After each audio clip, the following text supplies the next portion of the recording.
Being safe on the water is the most important part of e-foiling. E-foiling can be extremely dangerous, not only to yourself but also others. So make sure that you are well aware of all the local laws, as well as you ensure you take precautionary measures to return safely if something goes wrong.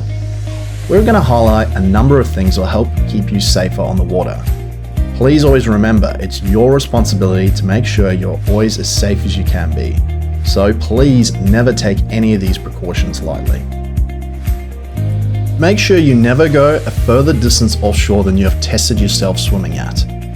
Stay at least 100 meters away from swimmers.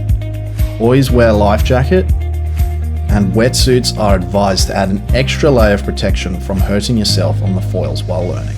Make sure you always e-foil with someone else, so you have a backup if something goes wrong. It's also always funner to e-foil with another person.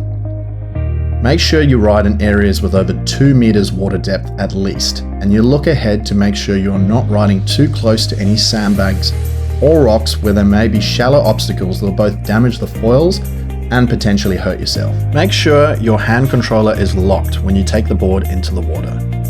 Remember, the board has sharp foils. Make sure you always carry the board correctly with the board behind you, and upon going into the water, the board is placed upside down, turning it over to the correct side in appropriate depth. When the battery power level is lower than 20%, the e-foil activates low power safety mode. The battery icon on the remote display turns red and the battery will start beeping. This will reduce motor output and speed to preserve energy and allow you to return to base safely. Do not ignore these warnings and veer further offshore.